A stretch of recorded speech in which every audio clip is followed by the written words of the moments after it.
We'll go ahead and get started. We do not have the attorney yet for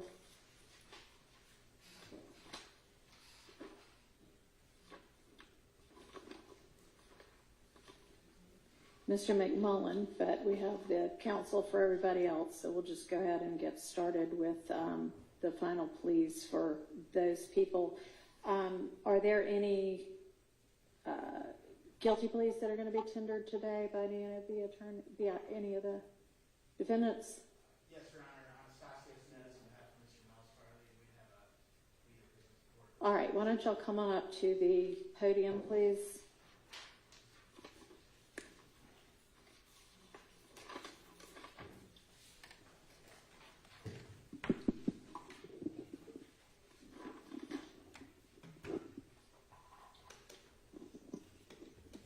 All right, Mr. Body, whenever you're ready.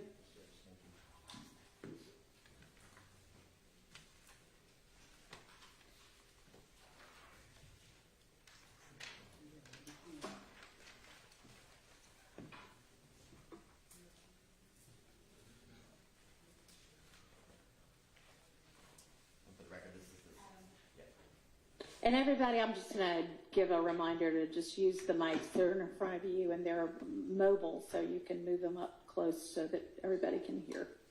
This is indictment number 22 SC 183572, State of Georgia versus Mr. Miles Farley. Mr. Farley, if you'll please raise your right hand.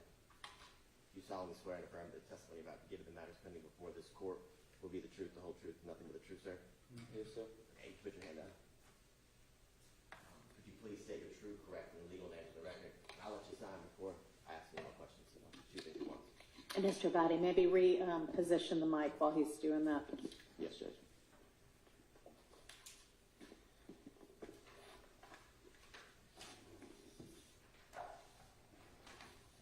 Ms. Farley, could you state your true, correct, and legal name for the record? Miles Farley. And Mr. Farley, are you at this time taking or under the influence of any alcohol, drugs, or medicine? No. Is there any medication that you take daily or regularly that you have not taken today that would affect your ability to understand why you're here? No. And how old are you, sir? And how far have you gone in school? You sit. I got a bachelor's degree. And are you able to? also speak into the mic, please? 26 and got a bachelor's degree. And so are you able to read, write, and understand the English language? Yes. And do you understand you are charged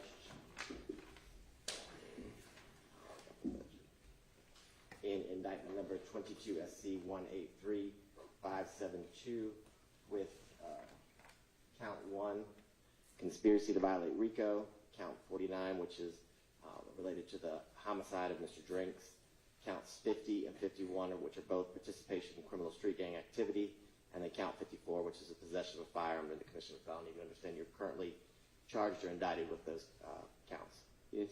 And do you understand that you have the right to plead either not guilty, guilty or not guilty to these charges? And if you pled not guilty or remain silent, you may receive a jury trial. Yes. And has your attorney, Mr. Menendez, gone over the rights that you're waiving by taking a guilty plea here today, sir? Yes. And are you satisfied with the services that your attorney has provided? Yes. And do you need any additional time to talk to your counsel about any of the facts and circumstances regarding the charges and the circumstances of this case? No. And Mr. Menendez, do you waive formal reading of the indictment? So waived. Do you waive any and all defects in the indictment, including any with respect to your client's name for the purposes of this hearing or plea? Yes, so waived. And Mr. Farley, has your attorney spoken to you about the minimum and maximum penalty for the counts that you're pleading guilty to? Yes. And he advised that for count 1, RICO, the minimum is 5 years, the maximum is 20 years? Yes. And do you have any questions as it relates to that count, the single count that you'll be pleading guilty to? No.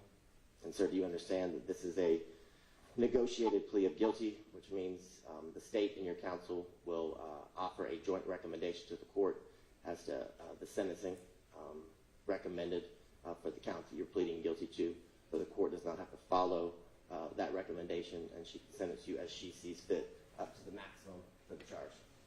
Yes. Do you have any questions about that? No. Is he just pleading to count one and y'all are null processing the rest as a part of the agreement? That's correct, Your Honor. Okay. Now, do you understand?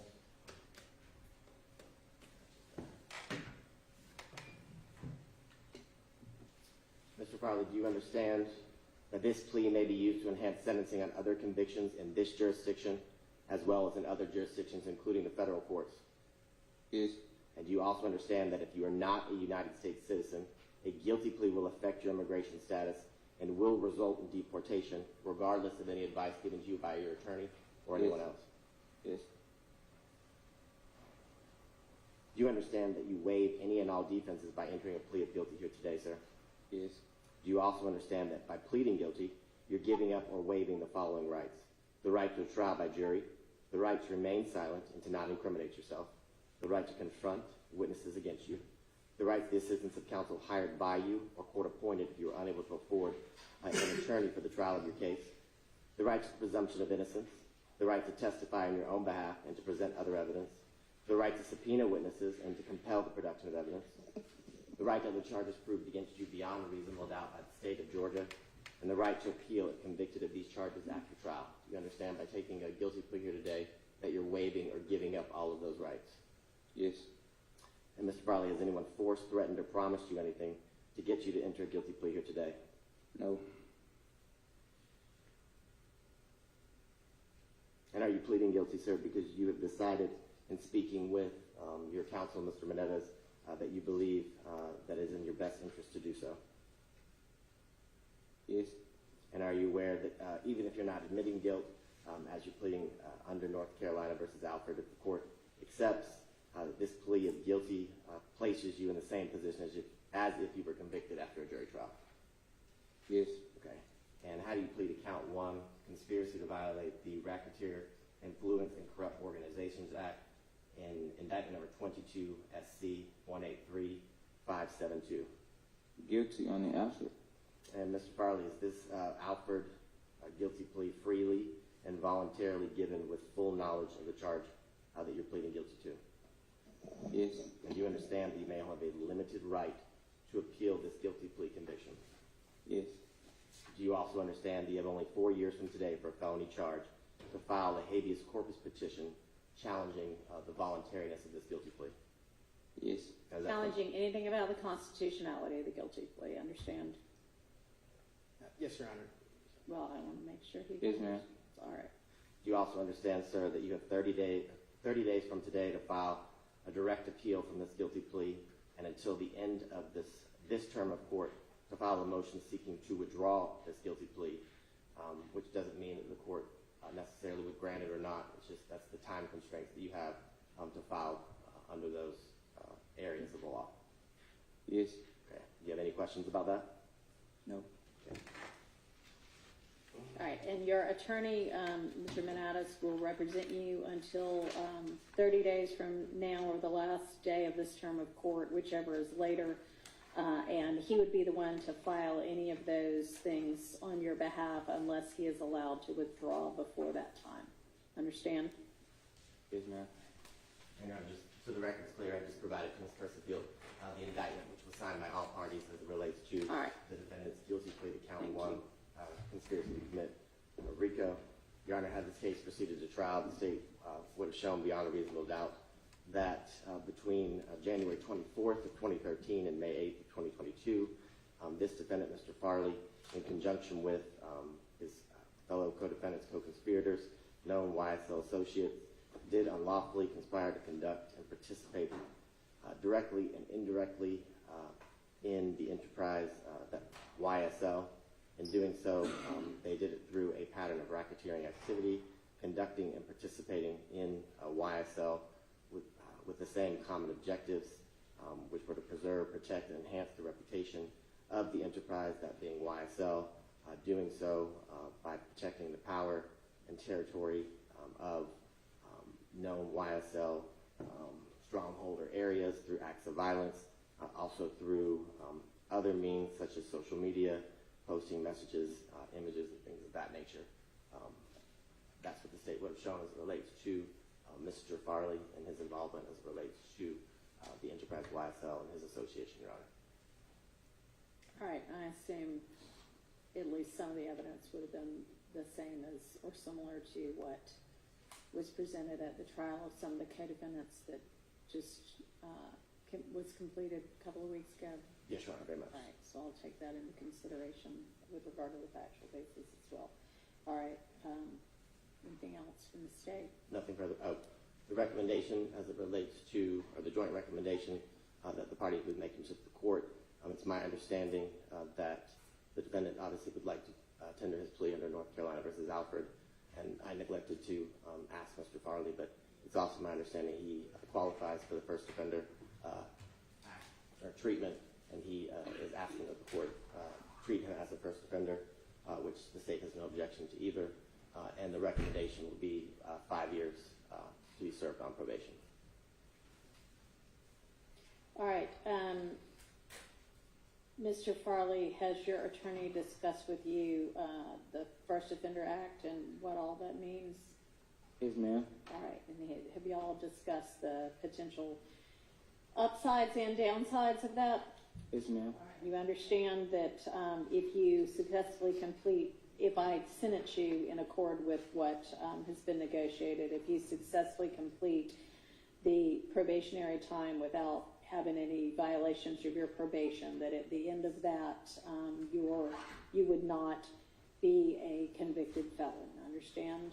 Yes, ma'am. All right, you understand as well that if you do not successfully complete that probationary period and your probation is revoked, that not only could you be revoked for that 5 years, but the court could actually adjudicate you guilty, find you guilty, not under first offender, but just straight guilty, and impose up to 20 years imprisonment for the count to which you are pleading guilty under Alford. Do you understand that?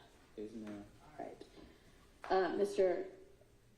Menendez, is there anything else that the defense would like to place on the record?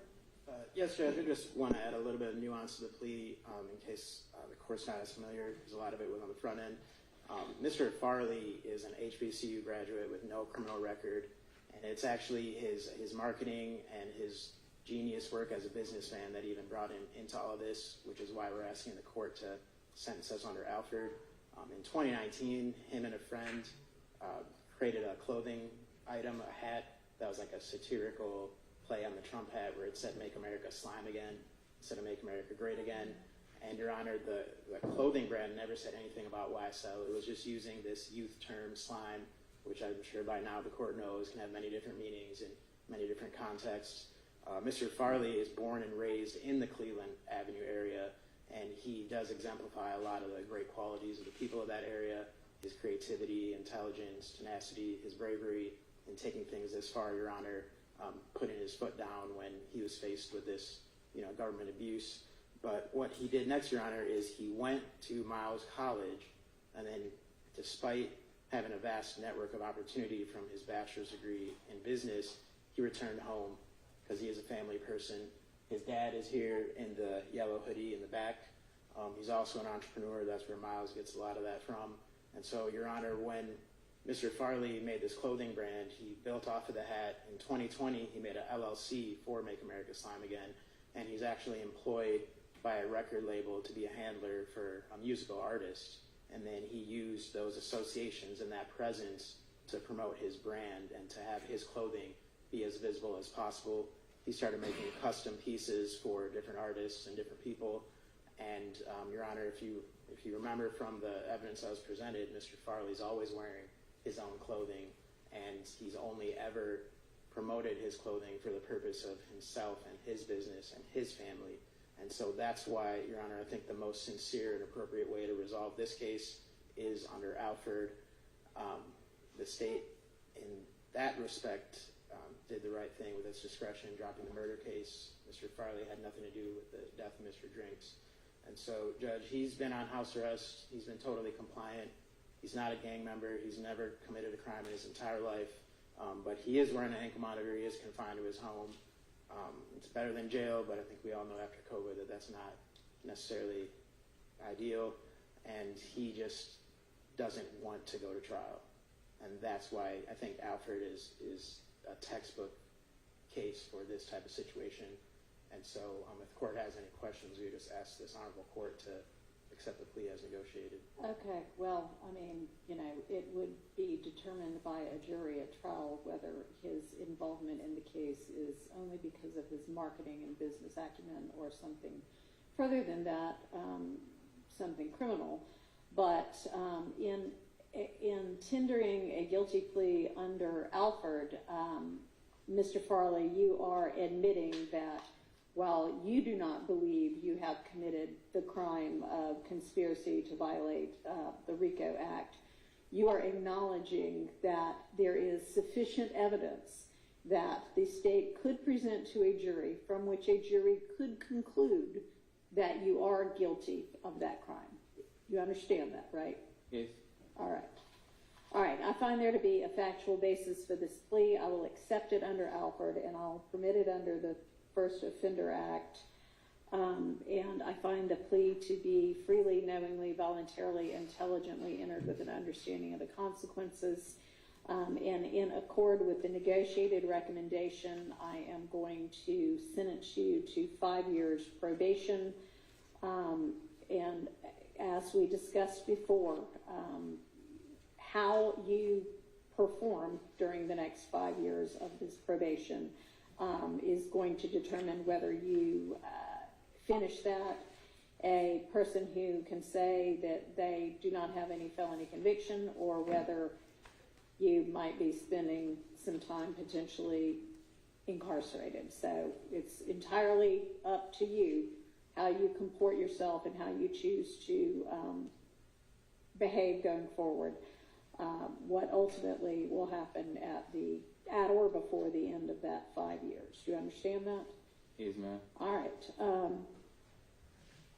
Are there any special conditions to this probation? Have y'all negotiated any? The state didn't have any real special conditions, obviously, other than follow the law. Okay. All right. Well, that is the sentence of the court. I need to ask if you have a weapons carry license. Do you have a license? Okay. No, ma'am. All right, that's fine. And while you cannot have any firearms during the course of your probation, if you successfully complete all your probation, you would be able to possess firearms again. All right, Mr. Farley, good luck to you. I know that you have a very successful business, and let's just make sure that that business is on the up and up, and that you are following the law. All right, good luck to you. Thank you. Thank you, Your Honor. And is there somebody here from probation? If you would wait, Ms. Jolly is on the way. All right. Mr. Menadas, wait until the probation officer, Ms. Jolly, can meet with y'all and get all of that taken care of. Yes, Your Honor. All right. Yeah, that'll be fine, and after you meet with her, then you are excused. Thank you. All right, are there any other guilty pleas that are going to be tendered today? All right, so what I would like to do is, and we can just start up here with Mr. Mender, and I'd like the state to put on the record what the plea offer is.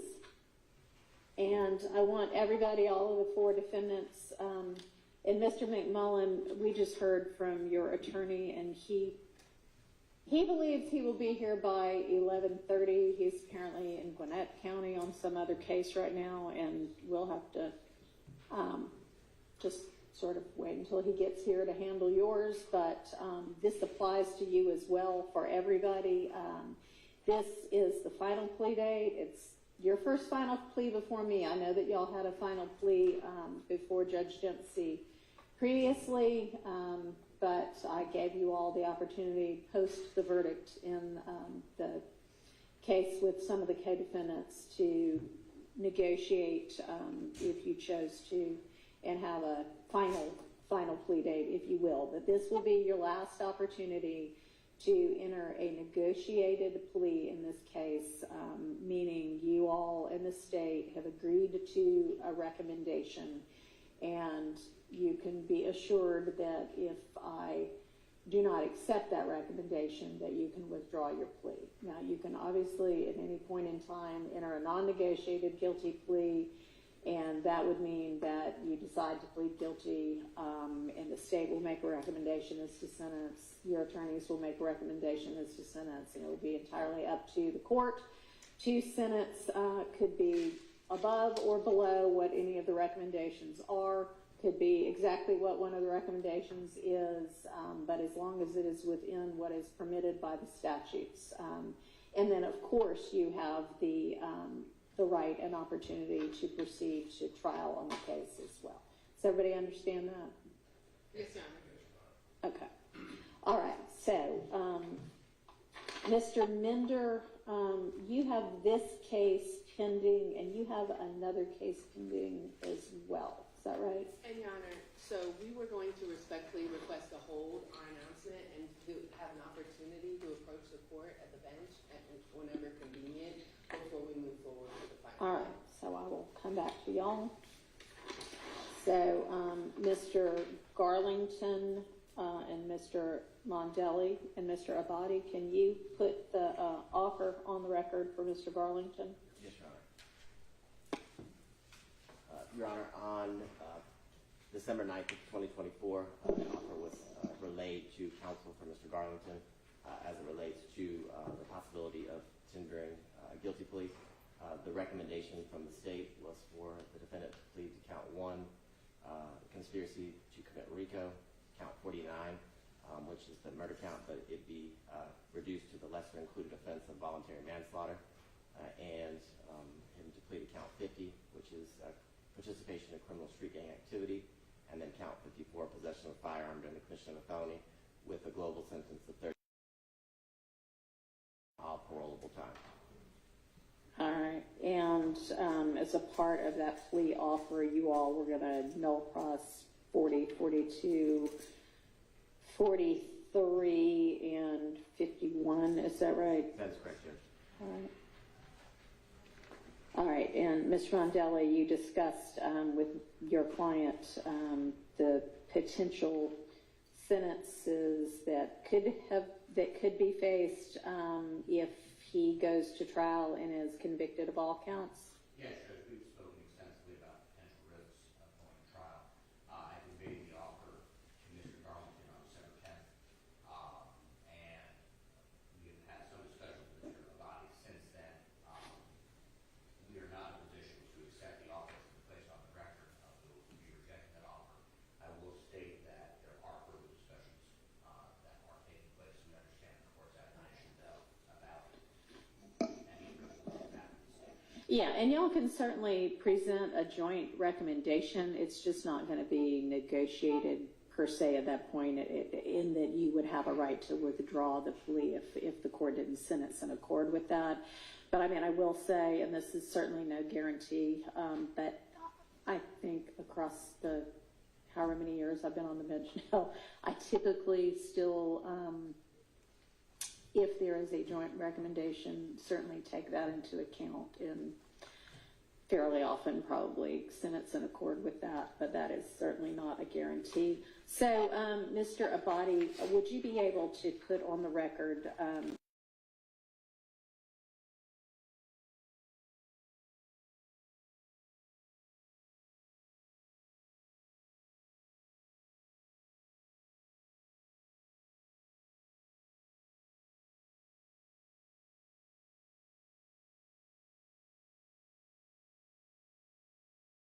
Plus,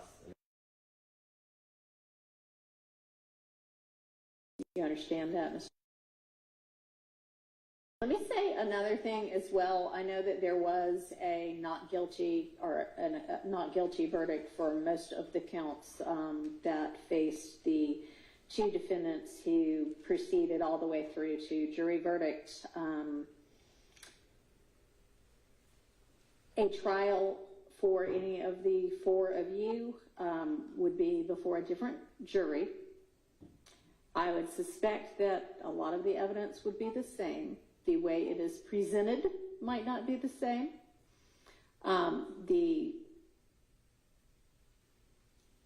I don't know, state's sort of story, theory, if you will, might or might not be the same.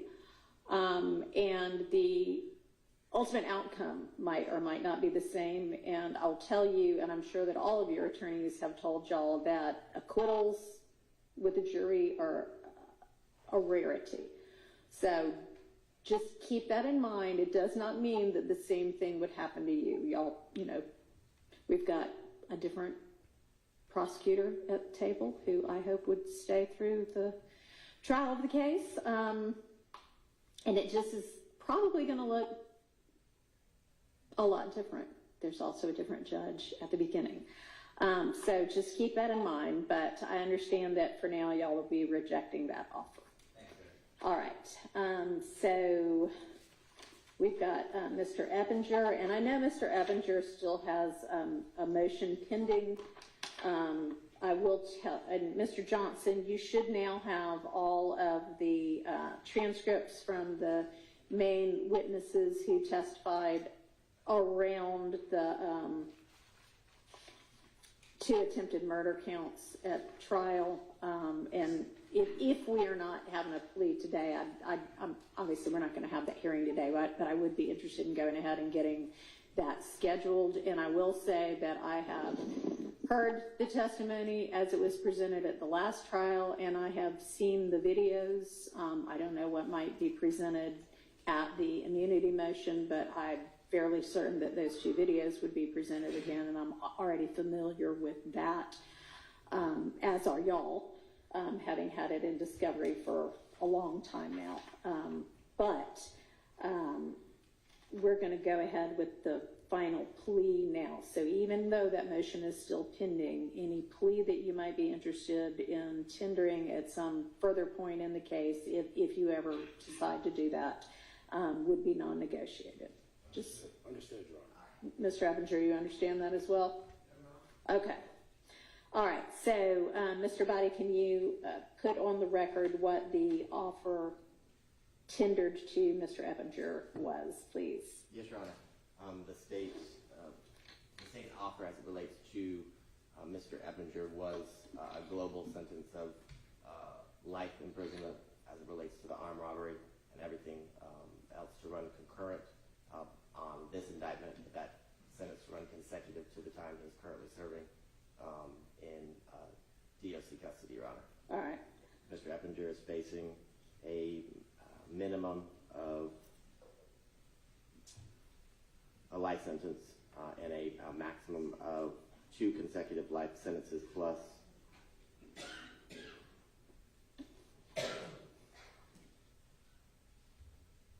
145 years, Your Honor.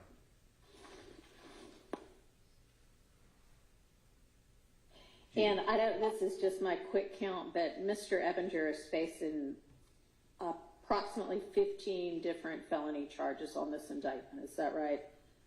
That is correct, Your Honor. All right. And if he were to proceed to trial and be convicted of all counts, in addition to everything running consecutively so that it would be, I'm sorry, I think you said 2 life sentences plus 100 and how many? 165 years. 165 years. That time could also be run consecutively to the time that Mr. Eppinger is already serving on whatever he's convicted of already. So have you explained that, Mr. Johnson, to Mr. Eppinger? Yes, Your Honor. You understand that, Mr. Eppinger? Okay. All right. And was there something else you wanted to say? No, just based on the circumstances, I came to the podium to Okay. make an announcement. But given the state's offer, Your Honor, at this time we would reject that offer based on our view and our view of the evidence in this particular case. All right. So, yes, we would reject that matter and like to proceed to trial. All right. And once I get through everybody, or maybe everybody we can get through right now, I'll talk about trial dates. And I'll talk with y'all first about in the immunity hearing date as well. All right. Thank you. Your Honor, I believe that motion can be held as close to trial as possible. Well, I mean, it could be, but I'm not interested in doing that. I'm interested in getting that taken care of as soon as possible. Thank you, Your Honor. All right. Not December, though. Not that soon. Okay. So, have we covered everybody other than Mr. Mender at this point? Yes. All right. So, let's talk about then the number of witnesses. I would think maybe about 4 or so for the immunity motion. Statement of no witnesses. None? Okay.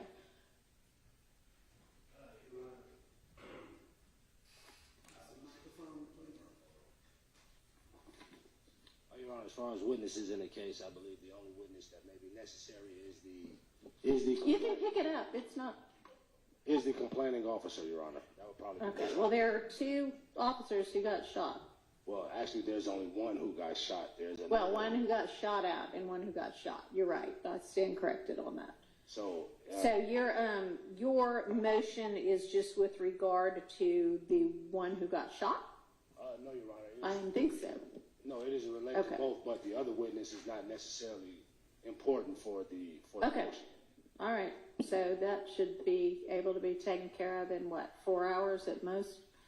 I would imagine no more than an hour. I mean, I'd think 2, but half a day at most, right? I don't even think it'll take that long, Your Honor. Okay. All right. So let's go ahead and get that scheduled then. I guess I would have my inquiry with the court and counsel would be, it's the burden of the defendant to show that he's acting in self-defense. Typically, you don't call the complaining witness or the victim to establish your intent and how you're acting in self-defense. I mean, if he wants, whoever he wants to call, he can call. And I get that. So do you think you'd be calling your client? Because it sounds like the state does not intend to call any witnesses. Understood, Your Honor. It may be a situation where I may call my client Okay. after discussion with him, and it may be a situation where we may just, the calling of the witnesses is just necessary for the introduction of the video, and we can make arguments based on that, Your Honor. Okay. So let's look at sometime the week of January 13th. It's fine with the state. If it's just the video, the state would stipulate to the video coming in, Your Honor, making a... Okay. All right. Did you? I don't know if you heard that, Mr. Johnson. If it's just the video, then the state would stipulate to it coming in. I think there were. All right. Let's do 10 a.m. January 13th.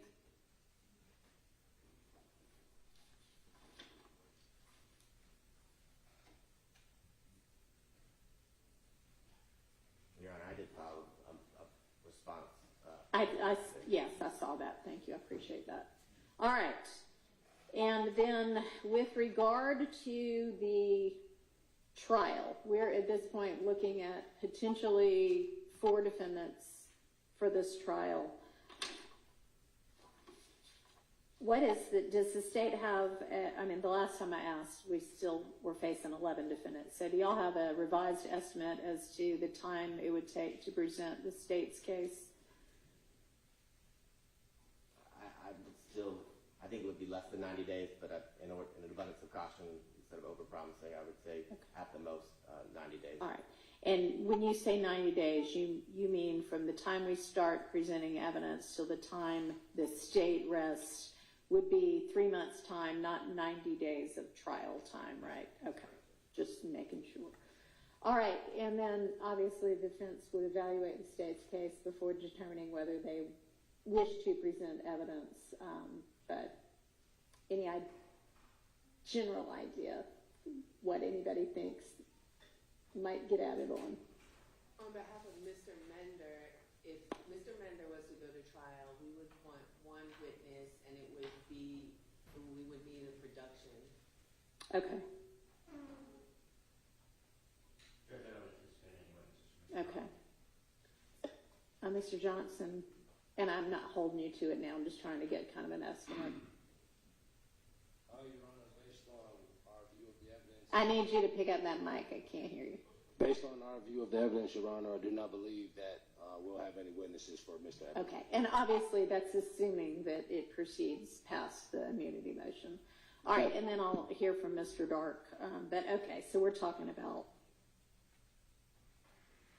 probably still roughly 3 months. So 3 months is probably an overestimate on the state's case. Okay, so in terms of picking the jury, do y'all want to do jury questionnaires, or do you just want to have people in and do it all live? Judge, it is a question as to how many juries they call in. So, I mean, if this were a typical case, I wouldn't call more than 72, but My experience is that they are more comfortable being honest and letting their thoughts come out in the questionnaire. in the questionnaire. Hey, excuse me.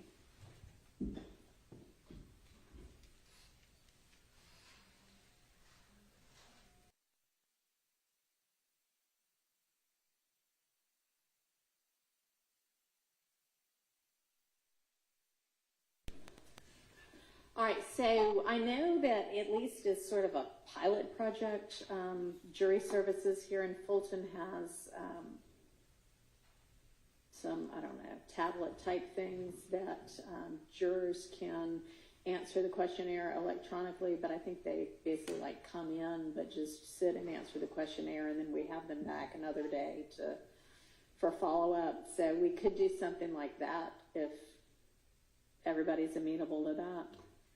Okay, and have y'all thought at all, I guess did y'all already go through at least part of jury selection in this We did. prior iteration? Some of you did and some of you didn't, right? All right, so, I mean, I would need to know what type questions y'all want. So can y'all by, let's say, January 20th, have the potential questions that you all want asked? And I think the previous questionnaire was sufficient, but it was redundant. Well, we don't want redundancy. I'm not a fan. Well, redundancy every once in a while is a good idea, but I want to be efficient.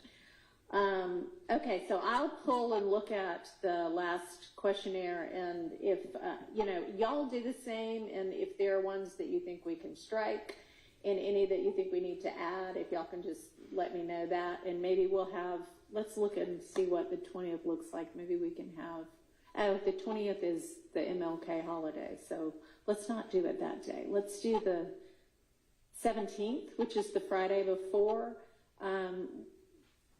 Why don't we plan to just have like a status on, let's say 10 a.m. on the 17th of January? Where we can, so if y'all would submit whatever kind of additions, deletions you would like to the jury questionnaire by close of business on the 16th. We'll meet on the 17th for a status.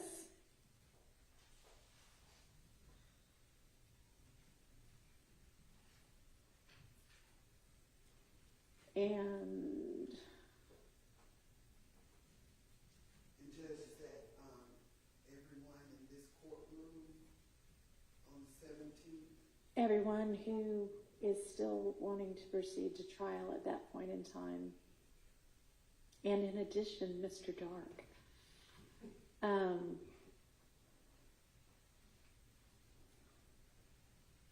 And then I know the state had proposed, did y'all say February 24th as the beginning of trial? Yes, Judge. I had been thinking, I mean, is that a trial day for us? Judge, We can,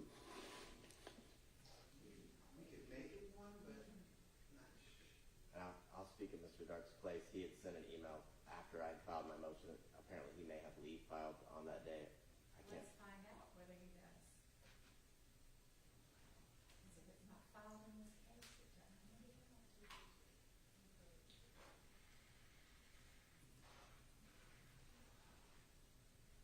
This person, can you see if you can find it? Anybody else have any kind of, sorry. Anybody else have any kind of an already filed conflict with beginning trial that day? Okay. I have leads, but Is it already filed? they are filed. Okay. But things can be rescheduled, so that's not an issue. All right. Does the court expect to have jury filling out questionnaires prior to the day that we're starting?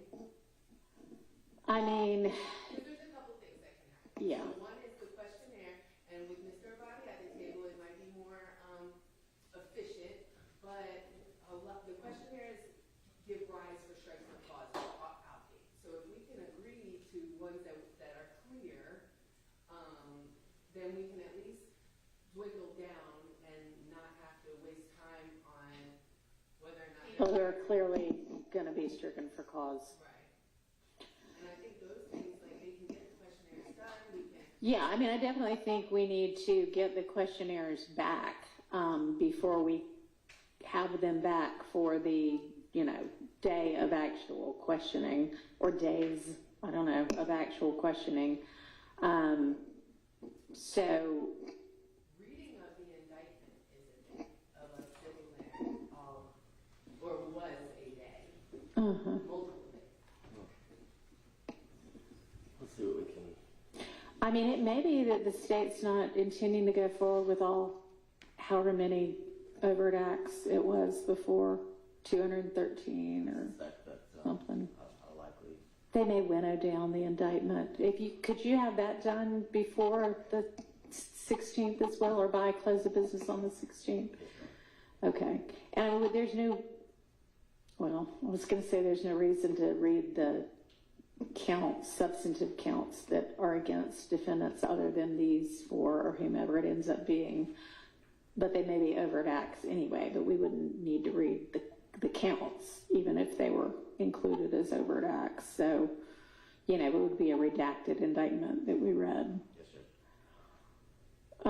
But yeah, we'll talk in more detail on the 16th. On the 17th about that. About what date we're going to have jurors in, how many jurors think we need to call, things like that.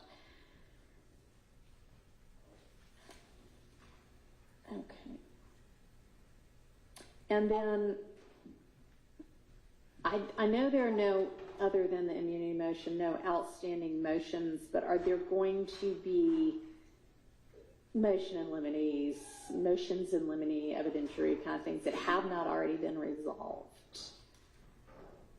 I need y'all to think about that and get all of those filed by January 16th as well. Okay.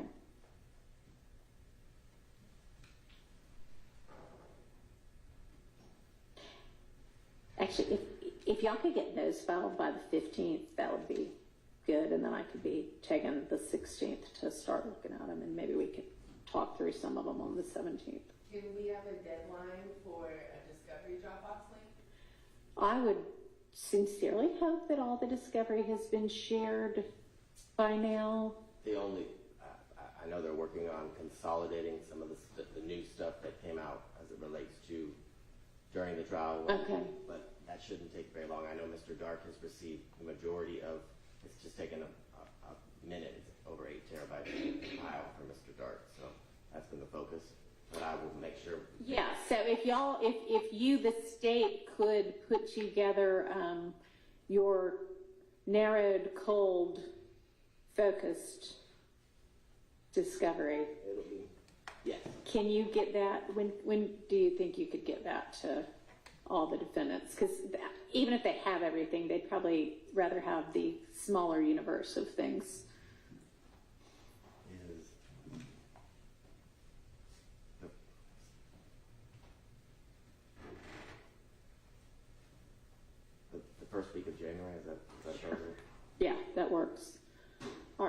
that would be, gotta find my calendar again. January 3rd. By close of business, January 3rd.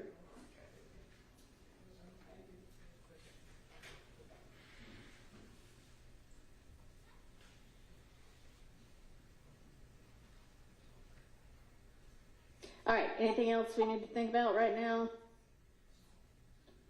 All right, everybody else, I'm going to go ahead and release Mr. Abadi. Obviously, you'll need to stick around, and we had an anticipated 11:30 arrival time for Mr. Dark, so we'll hold on to Mr. McMullen as well, and then once we have Mr. Dark, we'll reconvene for his final plea and to discuss with him the deadlines we've set. Was there something else, Ms. Fagan? Oh, sure, yes, I'm sorry, you did mention that.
for Mr. McMullen, and I went ahead when I was addressing the rest of the remaining defendants and let Mr. McMullen is the last opportunity.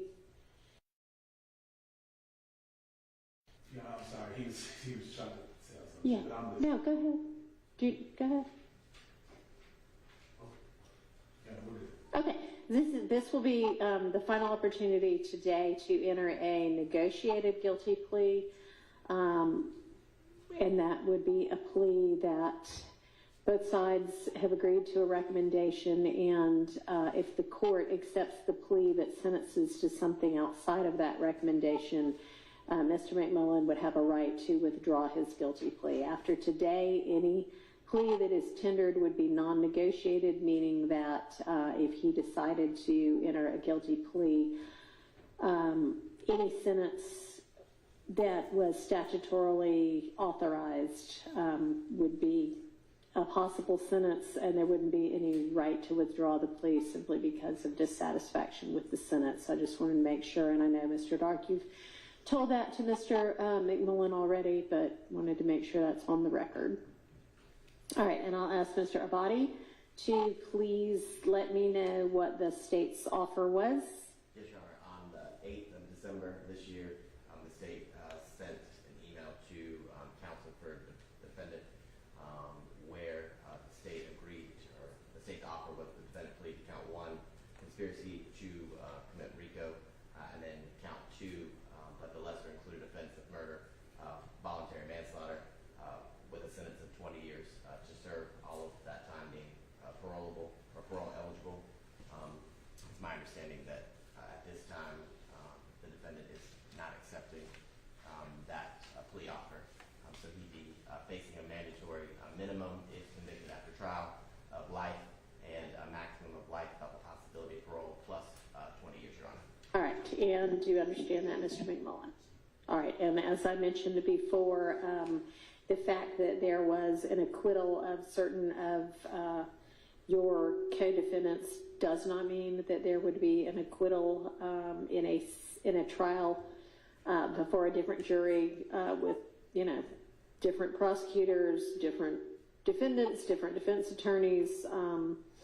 So it's a chance that you are taking, and you obviously have the right to proceed to trial. You also have the right to enter a non-negotiated guilty plea, although you could only enter a non-negotiated guilty plea to the charges that are in the indictment. I, as the judge, don't have any authority to reduce charges. So what I mean by that is, unless the state agreed to permit you to plead to voluntary manslaughter instead of murder, the only pleas I could accept would be to the murder and the conspiracy to violate RICO. So it's the prosecution's sort of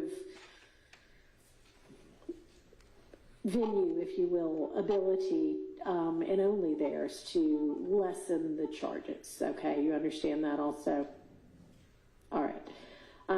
Okay, Mr. Dark, is there anything you want to put on the record right now?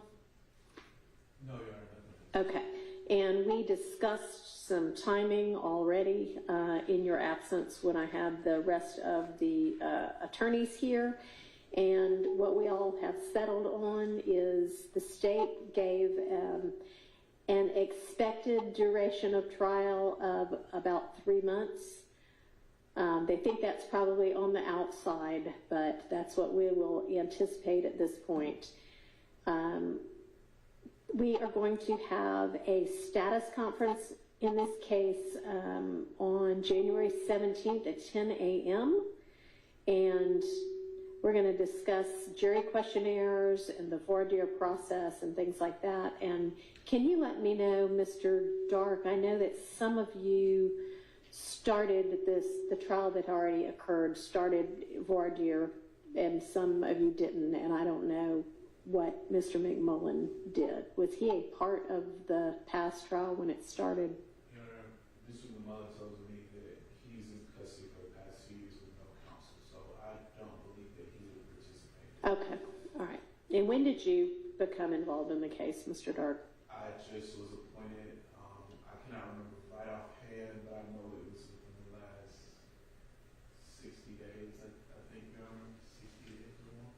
Your entry was August. August, yeah. That's a lot more than 60 days. That's more like 5 months. It was August in the other case, and then in this case it was in July 19th. I think it was. Yeah, 'cause 5 he has months. some other case or something. Yes. But Your Honor, as I was saying at the last court appearance, I just got the discovery on this case on, I think, the 11th, and then I don't know whether these other matters. And as I said to you at the last conference, you should have been able to get all of the discovery from the, oh, you said there was no prior attorney? Okay, well, it was your responsibility when you were appointed to the case in July to reach out to the state and say, hi, I'm in the case now, I need the discovery. So I'm not going to delay the case past the trial that we're going to have of all of the remaining co-defendants. So you're just going to have to spend your holidays getting up to speed. To be clear, I'm not asking for a delay. I'm just putting on the record the conditions under which I'm working, and I want to be effective for my client. I don't think that he should just be forced into trial just because, for whatever reason, an attorney was finally found for him after 2 years. Okay, well, there was no trial for him within the last 2 years. If you were appointed in July, you've already had 5 months, and you'll have at least 2 more months to get ready. 7 months to get ready for a 2-count case is plenty of time. So use your time wisely. Mr. Abadi, did you already provide Mr. Dark with the discovery? I know we discussed that on December 3rd. Yes, Your Honor. I believe it's everything, but I'm not. I want to make sure I'm 100%. Okay. Yes. All right. So the other dates. Lost my place now. Lost my place. Okay. So we are planning to at least start from the jury questionnaires that were used in this prior version of this trial, which should be filed, and any additions or deletions that you would like have to the court and opposing counsel by close of business on January 16th, and any and all motions in limine are due by close of business on January 15th.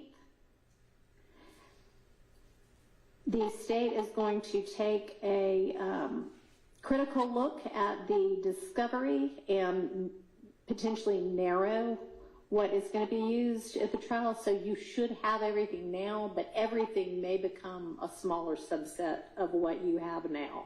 And so they will get that to all of the defense attorneys by February 3rd so that you know what you don't have to worry about in terms of discovery. And we are looking at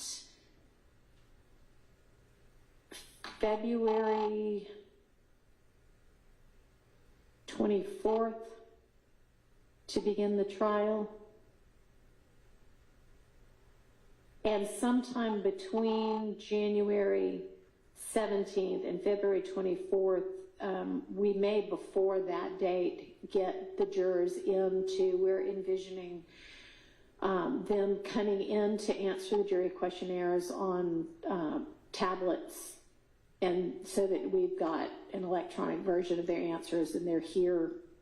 I mean, they may be here, they may be up in jury in the, I don't know if they'll be in the courtroom or not, but somewhere in the courthouse to answer the questionnaires, then get those to everybody, and then have them back to do actual jury questioning and jury selection. So we'll talk about the ins and outs of all of that on our January 17th conference. All right. So do you have any questions for me, either of y'all, with regard to how the case is going to progress?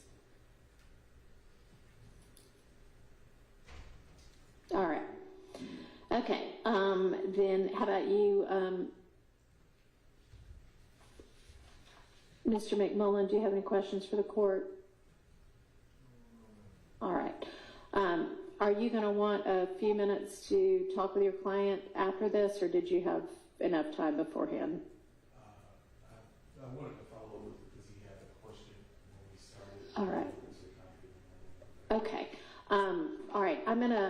We're going to go ahead and finish this, and then I'll give you all some time to talk in the back. I want to talk with you before you go back there, though, Mr. Dark, about the appropriate way to handle attorney conflicts. All right.